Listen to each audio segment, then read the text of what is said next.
All right, time now for All Things Gators, All Things Orange and Blue, Zoom version. Dan Hicken and Frangie. What's up, Hick? Doing well. Thank you, Southeast Orthopedic Specialists, the best in the business, sc-ortho.com, for all your orthopedic needs in Jacksonville. Frank, where to start? Let's start with your Gator basketball team. You're the beat reporter, and I know that's a big loss with a couple tough games coming up. What are we looking at here? What are we? Is it too early, or what are we thinking? I don't know if it's too early, Dan. I think that Texas Southern game kind of tipped us off a little bit. Mm-hmm. They're not very good on offense. They play hard. They play that. They do play good defense despite what happened in that little stretch last night. Yeah. Then they can't score. And when you can't score, you know why they had 20 turnovers? Because when nothing went in, they started forcing passes and trying to dribble too much. And this is going to be a team that doesn't score, man. Emory Jones, I'm glad he made a couple at the end there.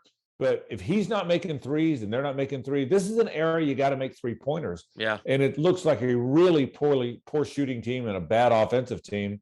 Now, look, Alabama's ranked. They're good. They've won at Gonzaga. They've won at Houston, who's ranked 12th. They're good. Guess what's next, Dan? At Auburn, who's ranked 9th in the country, and then LSU, who's ranked 2. So it's a tough start. I worry about the start for this team. Good defensively, not very good offensively. What do you think? I hate to say it. I'm concerned about the steak dinner is what I'm concerned about. As you know, I have a steak dinner on the line here for a 500 club. I just need 5. I need 9 dubs. I need Mike White and the boys to find 9 dubs, Frank. And I'm not sure I'm going to find them. I agree with you. I think I read that Alabama had an extra, if you count the turnovers and the offensive rebounds, an extra 40 maybe possessions. Or, I mean, you can't do that when you're playing a team like Alabama, who hasn't shot it particularly great either, but if they get a lot of extra ones, they're gonna beat you. So, we needed that Ole Miss game. It was Ole Miss last week, right? That they didn't play, and again, not saying they would have won that game. The problem is, if they start 0-3, they damn sure are going to have to beat the teams that they're supposed to beat, and they can't have bad nights then.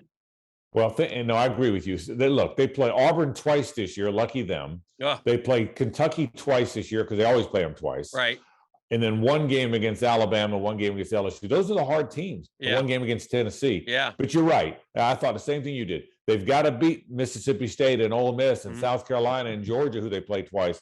They got to win those other games. Look, they're going to start 0-3 in the league. There's no way they win at Auburn over the weekend and home against LSU. I watched that LSU Kentucky game. LSU's pretty good. I'm gonna go against you there. I think they're gonna find one. I think they'll win one of those two. LSU maybe. LSU. Yeah. I know it's Auburn's tough out there too. I get it, but I think they'll find one of those. I think if they can put together that good defensive performance, maybe they can get and have a night where they hit a couple. They can steal one of those. Yeah. Well, and here's I need it, Frank. They're going to defend. They're going to defend. Yeah. You're just trying to win a bet, and I respect that, by the way. Yeah. They're going to defend, and they're going to run, and they'll rebound okay, despite what happened last night on the defensive board. I don't know, man. I love their makeup. I hope they can score. By the way, Jimmy Dykes said it last night on the broadcast. The SEC is probably the best league. When did that happen? It used to be like the 5th best league, right? It's unbelievable. It is. I mean, and you mentioned all these teams, and I mean, LSU beating Kentucky and Auburn and watching them play. Alabama is obviously a good bat. Tennessee's got the best freshman, I think, in the conference. So, it's going to be knockdown, drag out fights every night. You better bring your A game and better find some offense going forward. Now, during that game, there was something sort of to uplift Gator fan spirits, I thought, and that was the appearance of Billy Napier, who, by the way, Frank, I have some breaking news here. I have some breaking news about Billy Napier. Love news that I want to share with you. Please. You know me well. I do. You know I'm about certain things that make me happy. I do know that. You know, I'm sort of selfish and self-proclaimed a lot of stuff. Very self-proclaimed. I'm a self-proclaimed guy. Yes. And Frank, I hate to say this, but last week you were out of town enjoying some R&R. Right. Well-deserved. I looked down at my little Twitter one day, Frank. Yeah, you did. And there I saw it. Guess who's following Dano? Yes, sir. Billy Napes. How about that? Me He's and Billy, you on Twitter buddies, Twitter pals. So How Frank, if about there's that? anything you need me to get to Billy, Yeah, because he's let not me following know. me, and I'm not going to lie right now. I think my feelings are hurt, and my feelings were not hurt until a Yeah. moment ago. Yeah. Okay, that has happened now. I So mean, Billy Napes and me, but you Frankie. guys, your Twitter buds, you and Billy, unbelievable. First of all, I'm sending out an email, Yes. a carrier pigeon. Understood. I'm gonna find out why I can't get that because I'm hurt. I sent him a note, by the way. Yeah. I did some scouting during the Right. Rose Bowl, and I let him know that Utah can't cover the middle, deep middle. I'm glad he probably appreciates that. Told him to make a note of that. Yeah, I think the boys like that one. But anyway, me aside, yeah, because I'm not the story, Billy Napier was at the arena last night. right. And there's some other things that are percolating that, again, I'm telling you, Frank, it's going to be a love affair right up until September. Then things might change. But up until September, he's going to do everything that makes Florida fan go, ooh, isn't he? Yeah, well, I tell you, yes. Yeah. Here's the thing he's done. He's done a heck of a job of recruiting his own guys. I mean, Brenton Cox is staying now. He's going to be a heck of a player next year. He might have not quite been the 5-star. He might have not met those 5-star expectations. So maybe late last year, but he's starting to now. And so he's coming back. Ventrell Miller, who was certainly gone, changed his mind, is coming back. Trey Dean, not everybody loves Trey Dean, but he's certainly an athletic guy. He's coming back. He's done a great job he didn't get them all. Jacob Copeland's gone. I'm convinced now Jacob Copeland committed to Maryland about a month ago, 2 months ago. Because he announced it. Remember, he announced it the very next morning after the bowl game with the graphic. Graphic was ready, Frank. The graphic was up at 8 a.m. Did you see that? Yes. So he announced it early. But other than that, I think he's got everybody coming back. He's got the transfer quarterback from Ohio State who will push Anthony Richardson. Were you surprised that Emory Jones looks like he's going to be on the team? Do you think so, or do you think he's waiting? Do you think he's like finishing up school? Let's see how spring goes. Maybe I'll stay for spring. Let me compete. And if it doesn't go well, then because you can still transfer, right? You can still jump in the portal up to a certain point. So I'm not 100% convinced, but it is interesting. Yes. Or did he not get any? Guys that go through spring. Yeah. But then guys that go through spring have no chance to start at the next place. Or the guys that don't go spring. Right. So it would have to be fast now. Yeah. And you're right. Maybe he just wanted to see the team meeting. The reports are he was at the team meeting. But I can't imagine the scar tissue that he has and the Gator fans have. I can't imagine he's the quarterback. And you also know that all of a sudden a new regime works with him and suddenly he doesn't have the deficiencies he had before. But I'm encouraged the way he's got enough guys coming back. I thought he made it. Obviously, they're working the portal very hard. Right. They're trying to get the offensive guard from Louisiana, who's a good player. The starting guard who would immediately be Florida's right guard, I think. They got the really big transfer from Louisiana who hadn't played yet. I'm like you. I'm encouraged where I think this thing's headed. You know what he's done, Dan?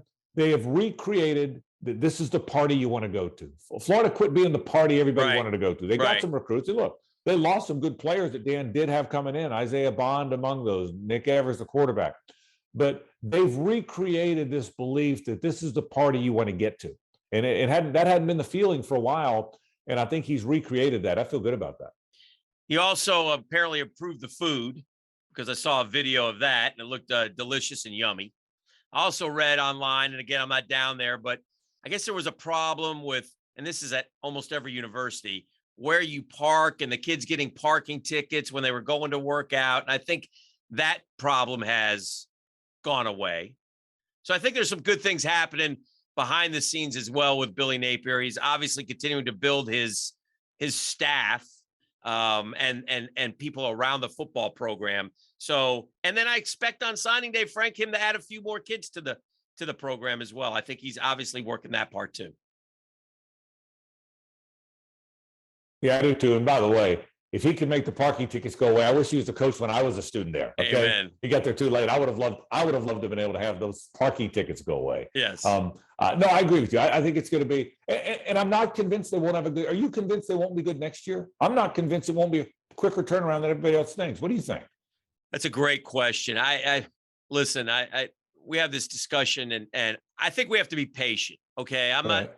And so I don't want to fall into this trap. I think that there were some real issues that Florida was able to cover up with Trask, Pitts, and Tony. That, you know, that the overall talent is not as good as maybe some people think. So, like Utah coming in to start that's a tough game, man.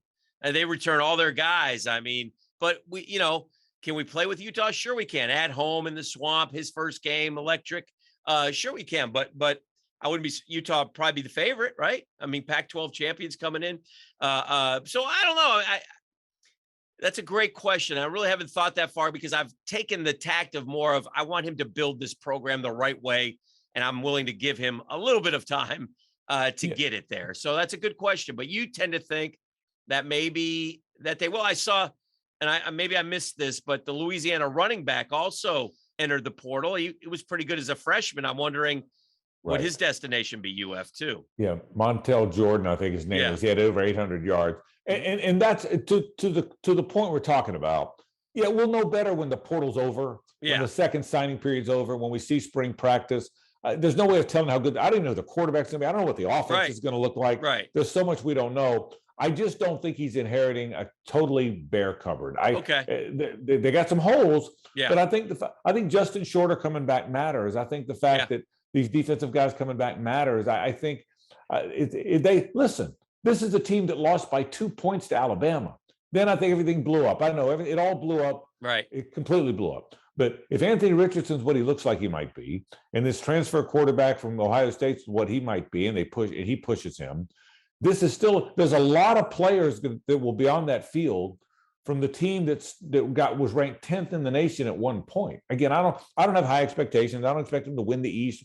I just don't think it's going to be. I don't think they're starting 6-6, Dan. Okay. I don't think they're good. I think they're going to be better out of the gate than people think. I really do. One of the things we were talking about just with my Gator buddies, is, Mullen's gone, the staff is gone. I haven't seen much of that staff get hired elsewhere. Have you? Oh, yeah, no, you're right. Sort of interesting. And look, I think other than Tim Brewster, who's going to get hired because he's a good recruiter. Yeah. Christian Robinson is regarded as a young up and coming coach, so he's going to be on somebody's staff. Mm-hmm. But other than those two guys, Billy Gonzalez has been a great assistant numerous times at Florida. John Hevesy. Yeah. Older guys, Greg Knox. Yeah. I don't know that they're going to get scooped up quickly. That doesn't mean they won't have work at some point. They'll have work, but yeah. But it wasn't a great staff. And by the way, what do you think's next for Mullen? Where's on September 1st? Where's Dan Mullen next year? What do you think? TV? Because I think he'd be great on TV. He was great on the SEC championship game. It's a great question. Where do you see Dan Mullen? I really have no idea. It doesn't look like he's in any hurry to get a coaching job, or he didn't get much play in the coaching rounds. Does he try to go to the NFL as a position guy? Maybe a coordinator. Listen, the guy can call ball plays. I mean, say what you want. I'm convinced of that. Yeah. And look, at some point, everyone had to hire their coaches really fast this year because of the early signing date and the NIL and whatever. At some point, there's not a better choice than Dan Mullen to be the coach at Purdue, Wake Forest, Kansas State, pick your school. They're never going to do better than Dan Mullen. So he's going to get a chance. I don't know that he gets a chance. I don't know that his next opportunity is the elite job, Dan. I don't think you're going to look up and he's going to be at UCLA yet. But where in the world are the Wake Forest and Illinois and Purdue's and the Kansas States of the world going to find a better coach than Dan Mullen? Right. So I think he can do that again and make his $3 million if he wants to do that. I also think he was great on TV, and I think he kind of liked that. I saw him. He tweeted Laura Rutledge, I think it was, and said, "Hey, you guys look great. I hope I'm with you this week." Here's the other thing, and this isn't a criticism of Dan Mullen. I think it's kind of cool. He doesn't seem to be a depressed guy. Coaches get fired, they go away. No, he's vacationing and such. He's showing the Kenny Bunkport, Maine pictures, and he went and got the Christmas tree and all the pictures. And I think that's great. But it's unusual. Isn't it unusual? Coaches that get fired are usually embarrassed and they're silent until the next job or whatever. He's a happy guy, and again, I don't want to. And again, that's not a criticism. Good for you that it's not the end of the world. And you still have a wonderful family and you want to live your life. I think that's a great thing. But it's unusual in today's day and age. I think he pops up on TV next year. on SEC Network or ESPN or somewhere, and then probably gets the job before next signing day. And I think it's a mid-level Power 5 job. That would be, or a high level, like Gus Malzahn. Yeah. Or a very high level Group of 5 job. I think it's either a high level Group of 5 or mid-level P5 by not this coming season, but the season after. Frank, I have one more thing for you before I get out of here. You do a highly successful sports talk radio show in Jacksonville, Florida. Is that correct? It is correct. Yes. Yes. And during the season on Mondays and Tuesdays, you take phone calls from Gator fans who want to talk about the game, sure. Right? I mean, through the years, you've felt the temperature of Gator Nation. Is that also correct? That is correct. All right. Well, this year, when you take these calls and they call in and they're angry about this or that, the first question, and is this, I guess my question to you is this a fair question to ask said Gator fan? Well, okay, but did you do your part by offering up $50 or $100 to the Gator Collective or the NIL or something Florida? Right. Because if you're not all in, then you're not all in, because now in this ever-changing world of college football, where these schools are, I mean, read about Texas A&M and read about the University of Texas. And if we clearly are the flagship University of Florida, everybody's going to have to pony up, Frank, and put the money out there for these kids to take. Well, is that one of the questions you will ask them if they are going on a negative diatribe? You know, by the way, you always call out Gator basketball fans. I like the fact now that you're calling out all of Gator Nation, which I think is great. I do think the world we're going to, Dan, is that. Yeah. I think we're headed to a world where every booster is going to have to. Now you can pay players legally, right? Well, now the boosters and fans are going to be expected to do it. So motivated by you, I will ask that question, as I know you will as well. So we will do that. Hey, quickly before we go, yes. Judge Fabian, Hunter Barco, preseason All-Americans. I know it's too early to get into baseball, but we're both baseball nuts, you and me. Yep. I'll bet you huge bounce back season for Gator baseball this year. Oh, Frankie, I hope you're right. I'm more concerned. I always worry about that pitching, buddy. Hunter Barco, I'm fine with, but and I know they get guys. But right. Frank, man, in the SEC again. You want to talk about basketball? Talk about baseball in the SEC. Right. Every weekend is huge, and you got to have 3 guys and a bullpen if you're going to be successful in that game. I think you're right. I just get this hunch, the freshmen they got in there. You're right. I think last year was a tough year on so many fronts. We've had that talk for Gator baseball. I think that's been purged. Yes. I think everybody's refocused. Okay. And I think they're going to, we're a month or two away from that. I like this though. I like you putting that in there. So that's what I think. That's all things Gators, all things orange and blue. Frank Frangie, Dan Hicken. Yeah, thank you, Southeast Orthopedic Specialists, the best in the business in the Jacksonville area. Any orthopedic needs at all, se-ortho.com. Frank, good seeing you on the Zoom thing. I got the helmets and everything, Dan, just for you. Well done. Thank you very much. Have a good week, Hick. All right, buddy.